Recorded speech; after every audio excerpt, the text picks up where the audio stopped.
semblant, però al revés, és la que defensa Jordi Bilbeny, filòleg, historiador, que acaba de presentar el seu nou llibre, que és aquest, Cristòfol Colom, príncep de Catalunya, en què defensa que Cristòfor Colom no era italià, no era de Gènova, sinó que era català. Jordi Bilbeny, bona tarda. Hola, bona tarda. Escolta'm, explica'ns una cosa. M'estàs dient que Cristòfor Colom era tan català com Núria Feliu, per exemple? O més. O més. O més perquè la Núria Feliu no ha hagut d'enfrontar-se al govern de la Generalitat, ni al rei d'Espanya, ni ha hagut d'empenyorar tots els seus béns, ni s'ha hagut d'exiliar una colla d'anys per lluitar per les llibertats d'aquest país, i el senyor Colom ho va fer. Anem per parts. Qui era exactament? I no el del Pi. Qui era exactament? De vegades em diu, ai, has vingut a parlar del Pi? Dic, no. No és del de l'Àngel Colom i Colom, no. Cal precisar-ho. Qui era exactament Cristòfor Colom? Perquè jo tinc entès que era una mena, si se'm permet, d'Ernest Maragall de l'època. M'explico. És a dir, era el germà del president de la Generalitat, em sembla, no? Bé, aquesta és la conclusió de tota una colla d'investigadors amb la qual jo estic aquí empenyent el carro i que defensem, no? Que aquests Colom de Barcelona, salvant les distàncies i tots els matisos que convinguin amb els Maragall, si convé, però també amb els Kennedy, a mi m'agrada comparar-los una mica amb els Kennedy dels Estats Units, que sempre els hi passen coses, sempre peta un avió, hi ha una bala perduda per l'espai i li va parar el cap d'aquell senyor, no? Però hi tornen una mica uns personatges molt vinculats amb el poder a Catalunya. Eren bisbes, vicealmiralls, capitans, fundadors de la taula de canvi de Barcelona, governadors, etc. Tot una família... O sigui, formava part Cristòfor Colom de la noblesa. Totalment, totalment integrat. Molt bé. Escolta'm, si tu tens tan clar, si aquest grup d'investigadors que té tan clar que era català, per què se'ns ha explicat, o per què, diguem, la teoria oficial és que Cristòfor Colom era genovès? Això hauries de convidar un dia tots els professors d'història, aquí, als universitats, als instituts, a les escoles, als editors de llibre, i preguntar-los amb ells. Jo no sé per què ha passat això. Jo l'únic que dic que a mi no em fa cap mena de por explicar el que trobo quan cerco. No tinc por de perdre cap nòmina ni cap poltrona, ni por que la meva fama s'ensorri un dia per l'altre. Per tant, jo faig una recerca i exposo el que veig, i el que veig és això. No sé per què els altres no han volgut mirar aquí, però s'ha de dir que hi ha hagut una guerra pel mig, que això molts catalans no són conscients, o alguns es pensen que l'hem guanyat, però hi ha hagut una guerra pel mig. Abans de la guerra, la Generalitat ja editava llibres explicant la catalanitat d'en Colom.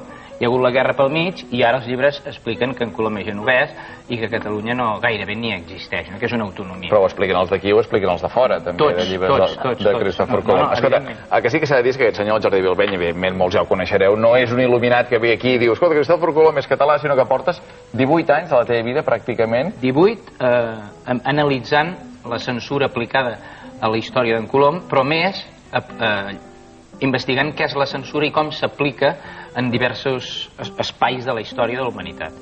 Escolta, i com va arribar a descobrir Amèrica Cristòfor Colom? Perquè hi ha una dada impressionant, que és que Cristòfor Colom va descobrir Amèrica amb 70 anys. Uns quants més. Més de 70 anys, encara? Uns quants més. Però escolta, 70 anys a aquella època devien estar per l'arrastre, no? Vull dir... No estava per anar-se'n a agafar 3 caravel·les i anar-se'n a Amèrica, Aquesta és una visió una mica, diguem, moderna. A l'època no hi havia jubilació, ni prejubilació, ni jubilació anticipada. A l'època morien als 40 i 50 anys. El nivell de vida aleshores morien als 40, estaven tots fora. I tampoc arribaven als 70 com arriba la gent ara, no? I n'hi havia que morien als 3 i les dones que parien eren 5 criatures i 6 al sot. Entens? O sigui, els nivells de vida eren diferents, però que la mitjana fos 45-50, vol dir que se'n morien molts als 3, als 5, als 10 i als 15, però molts als 80 i als 90, i aleshores la mitjana era 45. No? I els bisbes, no hi havia ningú que pogués dir que un bisbe no pogués ser bisbe als 80 anys, ni un papa als 80, ni un president d'un primer ministre que no pogués ser primer ministre als 70 anys. En fi, que ell, amb 70 anys o una mica més, va anar... Jo defenso exactament això. A més, penseu que ell no era mariner, sinó que era un senyor que seia en una cabina i deia cap aquí, cap allà, a veure la profunditat de l'aigua, a veure on és l'estel polar, no?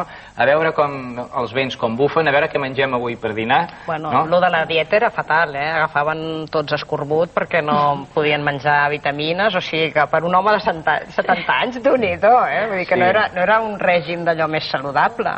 A mi el que em sorprèn, Jordi, és evidentment aquests treballs que portes anys fent-lo i amb un grup d'historiadors, has dit, no? Bé, hi ha de tot, historiadors, advocats, enginyers, periodistes, som gent preocupats justament per aquest tema d'una història que s'ha manipulat. Aquest grup neix a Catalunya i és de Catalunya o té connexió, o hi ha gent de la resta d'Espanya, per exemple? No, bàsicament són catalans. Aleshores, el que m'estranya, si el grup és compacte, fa temps i has publicat diversos llibres, etc., i també hi ha gent que t'ha portat la contra, com no s'obre un debat a nivell d'experts, que sigui bastant públic i social, que ens arribi a la gent del carrer que no en sabem, perquè de tant en tant, quan surt el teu sí que sabem que es diu això, es torna a tancar i no hi ha cap debat, i em sobta. El debat seria un reconeixement ja implícit al fet que les meves recerques tenen un cert sentit, perquè generalment el que es debat són coses que tenen un cert interès. Però la història oficial el que vol és deixar, com molt bé ha dit l'Albert, aquestes recerques fruit d'il·luminats.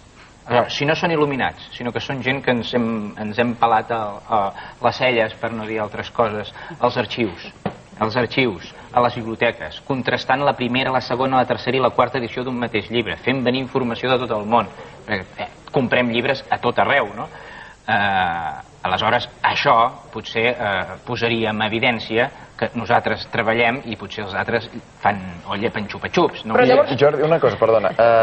Si es demostrés, si hi hagués aquest debat i s'acabés demostrant que certament Cristòfor Colom era català, què voldria dir això? Per mi no voldria dir gran cosa, o sigui, em sembla que es continuaria bombardejant països, es continuarien assassinant dones, continuaria morint-se milions de gent de fam, però a l'hora d'entendre els mecanismes de la història seríem psicològicament normals. No interpretaríem la història com un conte de fades, sinó que hi haurien tot unes intrínculis de poder d'estat, amb coses que apareixen de sobte i coses que desapareixen de sobte, informació retocada, assassinats pel mig, amb testaments falsificats, igual que passa ara i a tot arreu, no? Mercedes. Però a mi em costa imaginar aquests obscurs interessos, o sigui... Quins interessos són? Quins concrets? Perquè, clar, no es pot parlar d'interessos en abstracte. Aquí i per què no li interessa que Colom fos català? Bé, no són interessos en abstracte. O sigui, el que passa és que els hem de definir d'alguna manera i com que no sé si tenim prou temps, jo he dit, hi ha uns interessos pel mig. Aquests interessos són perfectament detectables i perfectament desglossables i presentables a televisió i on sigui. Els interessos són, primer, un fort interès nacional. O sigui, si en Colom és català i en Colom servia la nació catalana, potser existia una nació catalana diferent de la castellana amb un passat propi, cosa que fa molts segles que s'intenta conculcar amb tota mena d'intrínculs. Segon, hi ha uns interessos purament de poder. O sigui, el rei de Catalunya aleshores, Ferran, atorga uns poders amb un súbdit seu i aquests poders esdevenen incontrolables. Hi ha una lluita de poder. D'estructura de poder. Després hi ha uns poders econòmics. En aquest senyor li hem donat uns béns i uns guanys d'uns cocoters que sabíem que existien per allà, però resulta que no són cocoters, que resulta que és un continent ple de riqueses i aquestes riqueses en Colom les controla.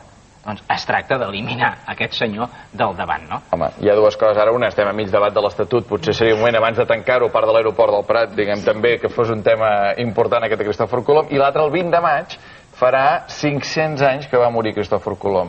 Seria un bon dia per fer el debat, aquell dia, no? A tu et aniria bé el 20 de maig? Home, a mi quan em convideu, jo no gairebé, no m'hi nego, I els debats els fem fa molts anys que nosaltres, com jo pertanyo a una fundació, que és la Fundació d'Estudis Històrics de Catalunya, fa anys que incentivem el debat, els simposis, publiquem, editem, etc. Però això, que tingui un ressò social i que aquest debat s'organitzi, per exemple, des de la universitat, això és una altra cosa, no? No, jo no proposava que el féssim nosaltres, proposava, diguem, que el fes algú seriosament i que tingués aquesta transcendència que hauria de tenir. I a Itàlia això ha tingut transcendència? Perquè, clar, suposo que ells tiren cap a casa seva, no? Itàlia estan molt contents, creient que aquell llaner sense estudis, sense coneixements nàutics, que no sabien prou feines a escriure, ni se li coneix que hagi signat en els judicis que va intervenir, estan supercontents defensant que aquest senyor es convertís després en un virrei, almirall i membre de la reialesa, no? I en treuen el profit que poden. O sigui, els únics que no traiem el profit que podem de la nostra pròpia història, de la nostra documentació, de tot el llegat que ens han donat tots aquests segles, som nosaltres que encara ens avergonyim, no? I realment, jo també vull aprofitar l'espai per discernir el que és una gesta nàutica científico-tècnica amb el que després va passar del genocidi, de la destrucció, la colonització i l'esclavatge dels indis d'Amèrica, del qual jo, si he de signar en contra, també sempre hi he signat. Doncs Jordi Bilbeny, moltíssimes gràcies. Teniu aquest treball de moment, Cristòfor Colom, mentre no hi hagi aquest debat, Príncep de Catalunya, on explica aquesta i moltes altres coses.